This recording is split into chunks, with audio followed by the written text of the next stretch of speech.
There was a moment in the early 2000s when PCs couldn't decide what the future looked like, and this machine sits right at that moment. 2 graphics slots, AGP and PCI Express, 2 GeForce 6600 GTs, same GPU, different worlds. 1 foot in the old standard and 1 stepping bravely into the new. Today we're going to find out what that transition truly felt like.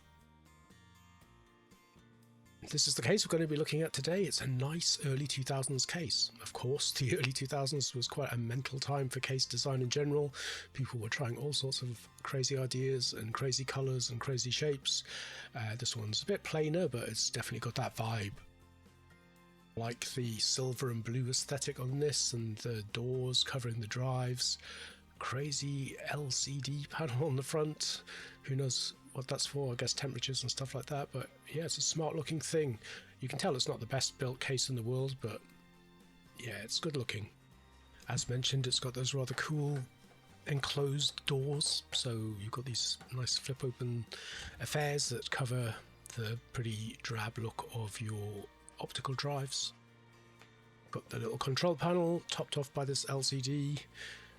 I kind of think that this might have been made by some kind of system builder, because all the stickers and everything are kind of very neatly squared away there. It would have been a bit wonky if I'd done it.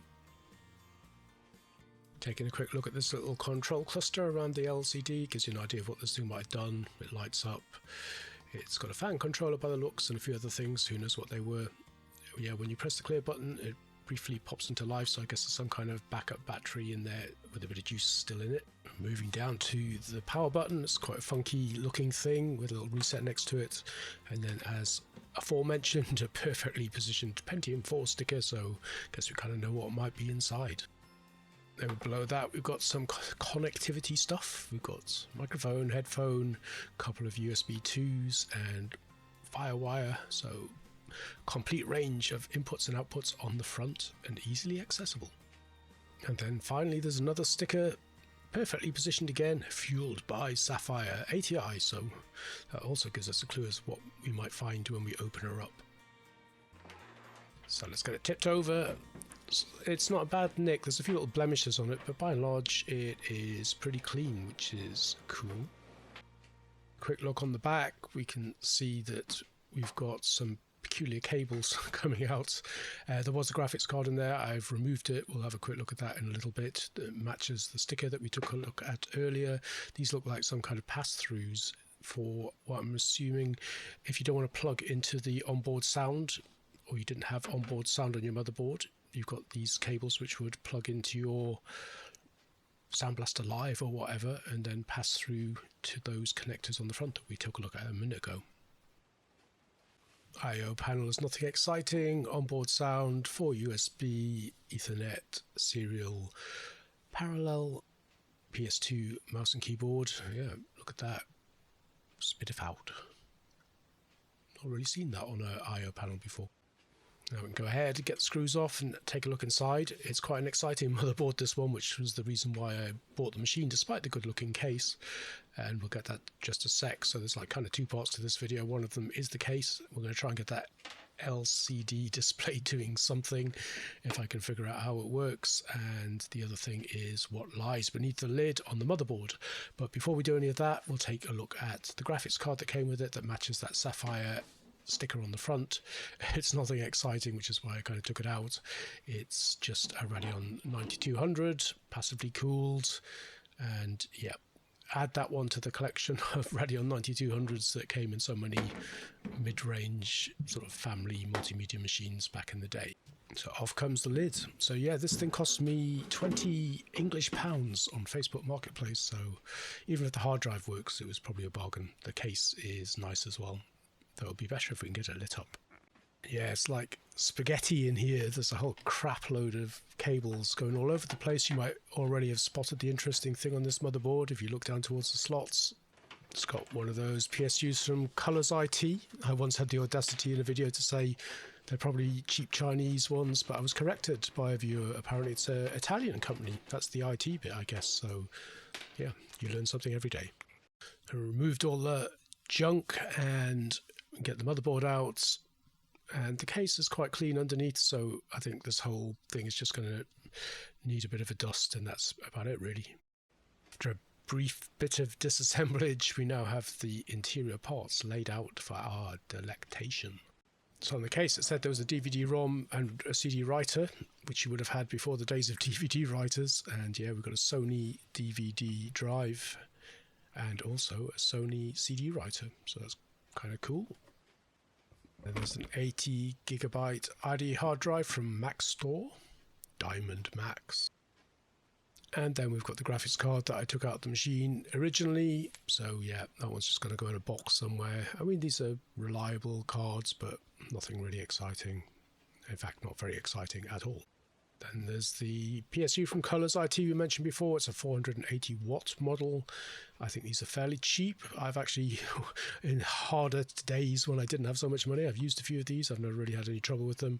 I know at this point somebody will message and go, they're rubbish, they'll burn your house down. But yeah, they've been okay for me. And now for the exciting bit, the pièce de résistance, the star of the show, arguably, apart from maybe the case. Yeah, this is a motherboard from Asus. You can see it does indeed have an AGP slot and a PCI Express slot, along with 3 slightly more boring PCI slots. And there they are. So you can see it's an Asus P5VD1X, and we've got both AGP and a 16 times PCI Express slot, though it only actually runs it 4 times, so it'll be interesting to see how they compare. And the chipset is from VIA. You can't really see it there. If I hold my hand against it to reflect some light, this is a VIA PT880 Ultra chipset. Just about see the other part of it here. That was the south bridge. The north bridge is underneath that rather chunky Asus black coloured heatsink. Full complement of RAM on this. We'll take a look at that in a second. Slightly strange mix of RAM here. You've actually got 3 512 meg sticks and 1 256. Slightly random mix of speeds as well. We've got some DDR266 and some DDR400. I think it should really all be DDR400. We've got a stock Intel cooler there. It looks a bit like the ones that came with the later Pentium 4s and early Core 2 Duos and things like that. Who knows what it might be? We'll get it off and take a look. Thermal paste to go and wash off. In the meantime, we can take a quick look. We've got early SATA on this board, which is quite cool. And apart from that, we've got the usual parade of IDE ports and a floppy drive port that's over on the other side, bizarrely enough. I always hope when I get these mystery machines that one day it might be a Pentium 4 Extreme Edition or something like that, but yeah, 2.53 gig Celeron is what we've got. I believe there's fun to be had with these, overclocking and things. I'm not too sure, I've heard that somewhere, so maybe that's something to mess about with in the future. Anyway, it's all cleaned up, so we'll get it back on the board and start reassembling for some experimentation. Pleased to say that this board had a motherboard tray, which is always nice, makes things much nicer to work on. You don't seem to get those on modern, you probably do on the very expensive cases, which is what I never buy. Maybe that's why I never see them on my modern cases, but yeah, I like these to make things easier to work with. And then it's just a case of getting it all wired up, hooked up, and then we'll maybe go and take a look at that front panel and that crazy LCD. So once the case is back together, you can see a lot of the spaghetti. I mean, it's quite a busy case with the audio pass-through draping across the motherboard going to the back. But yeah, this cluster of cables here, I presume they're mostly for fan connectors, are the things that run from the LCD panel at the front. But we'll get to that in good time. To begin with, I'm just going to pop this Radeon 9200 that came with it back in, and we'll just see if it boots and posts. And it did. I did know it worked because when I collected it off Facebook Marketplace, the guy did power it up and show me. I think he bought it, he said, just to test out some graphics cards he found from back in the day in his loft. I don't know why he wanted rid of the machine or why he was selling it so cheaply, but he said he'd put a fresh install of Windows XP on it, which is cool, so I don't have to install an operating system. And once we're in, we can load up hardware info and take a little look. We can see our Celeron D326 and LGA 775 board, and yep, nothing really to write home about, but I think we'll use it for these tests that we're going to do. I don't think it'll cause too much trouble, but I don't think it will bottleneck, but we'll see. And then we've got the motherboard details: Asus P5V D1X, and the memory's a bit of more stable now because I put 3 gigs of DDR400 in there instead of the mishmash that there was before. And then over to the right we can see the details of the Radeon 9200, which I'm going to be taking out in just a second, and you'll find out why. Anyway, enough of the software. We know it works, we know we can do something with it, but can we get this thing to glow in the dark? That's the question. So yeah, let's pop it open and see if we can figure out what those wires inside do and what that box does. So there's some kind of control box in there. A few more dust bunnies to be cleaned off that I can now get at. But yeah, you can see you've got this sort of box around the LED. There's a proprietary connector hanging off the back of it, and a bunch of cables that look like they are fan connectors, which presumably the fan controller would then control. What I'm guessing is this proprietary connector goes to some kind of fan controller box. The power comes in from that box and into here, which then feeds out the adjusted voltages back out to the fans. That's my theory anyway. So there's a whole bunch of cables here. The 12-volt ones, the yellow and black, I think were for the fans. There's a pass-through, and then there's this peculiar little thing here. Now, I did have a good mess around with trial and error to try and figure out what might be the power into this thing, and I jerry-rigged a little adapter to hook onto things out of this Molex splitter, and it was indeed on the funny little 3-point connector. So it took 12 volts in and the thing lit up. So obviously we're not going to have much functionality here, but we've got the date and the time and the light turns on and off. So I think that's enough to make this case cool. I tried measuring anything coming out of these, what I assume are fan connectors, and there was nothing. A couple of dodgy connections, but yeah. So I think there was another part of this that probably routed the power through the controller so that you could turn your fan speeds up and down, and that's missing. So I think what we've got, just having it lit up with the time and the date, is probably good enough. That's all we're going to get anyway. But I have to say, I'm happy enough with that. I think it looks damn smart with it lit up. It goes with that blue thing. It's kind of blue backlit, and it looks great. And just having the date and the time is going to be enough. It's a shame you can't get all of that other stuff, but you can kind of see the shadow of the symbols in the background. So set is just for setting the date and the time and things in various permutations. Obviously the fan adjustment button does nothing, which is a bit unfortunate. The mode, I suspect this might have been for temperature sensors and things like that possibly.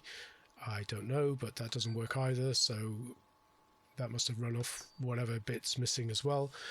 The light works, we can turn it on and off, which is cool. The clear button just clears all of the things that you've just put in, so yeah, I'm pleased with that.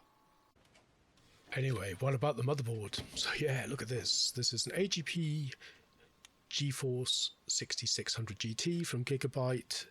It's a 128 meg card. It's AGP. Now, what I didn't realise when I first planned this test was this one actually uses the bridge chip, so it'd be interesting to compare with a proper PCI Express one, bearing in mind the sort of slower speed of this particular slot. So this is a full PCI Express 6600 GT from MSI, and we're going to compare them. Now we're going to benchmark these cards against each other. We're going to do 2 synthetic benchmarks, starting with 3D Mark 2003, since the cards came out in 2003.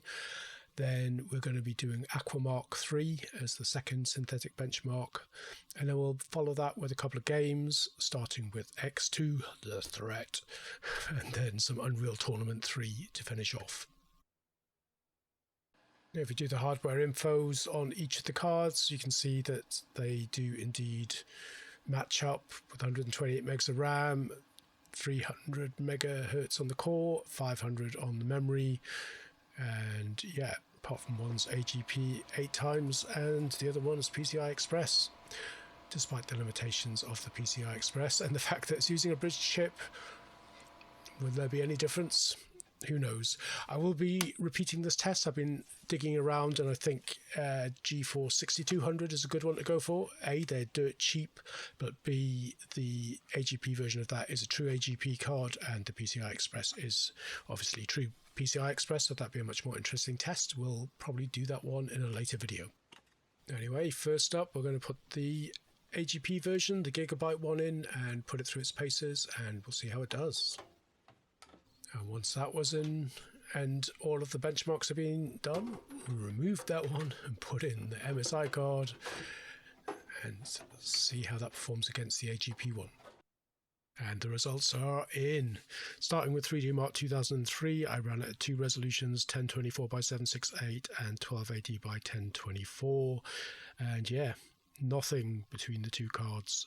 There was a 3DMark of 7600 for the AGP card and 7605 for the PCI Express, 5992 for the AGP card and 5965 for the PCI Express. So yeah, it is a bridge chip. I was expecting possibly a little bit of difference, but yeah, neck and neck. On to Aqua Mark 3. I only ran this at one resolution, 1024 by 768, because I couldn't get the key to unlock the other modes. But yeah, this shows pretty much the same story, absolutely identical. Is this going to be a tediously boring test? Who knows?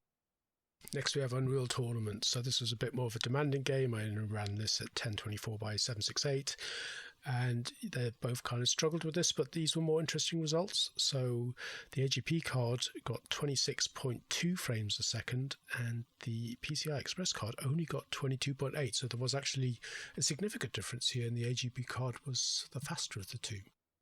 And then the final benchmark, X2 The Threat, was a bit more of a lenient game, so I ran it at 1024 by 768 and 1280 by 1024, and there was pretty much no difference between these two either. 52.7 frames a second at 1024 by 768 for the AGP card, 53.8 for the PCI Express, and then 47.9 for the AGP card at 1280 by 1024 and 47.5. So yeah, that was it. Yeah, was there any difference between these two cards? For the most part, you'd have to say no. Interesting little frame rate difference in Unreal Tournament 3. So yeah, this was a bridge chip. I didn't realise it when I first thought of this, but I will endeavour to get two cards, a native AGP card and a native PCI Express card, and we'll run this again at some time in the future. That kind of wraps it up. It's a nice machine. I've got to say I like it. I like the case. It's a curious motherboard that's interesting, and I can upgrade that with a better processor. And yeah, I like this machine a lot. I think it's got a lot of character. So yeah, there you go. We've tested AGP against PCI Express on the same motherboard. It wasn't a great test. It wasn't particularly interesting. I didn't research it enough. We will be doing it again with some two different native cards. But yeah, in the meantime, it was a nice machine to look at. Glad I got the LED working. I hope you enjoyed watching it. I hope you made it this far. I hope you'll join me for the next one. Thanks for watching. I'll see you later.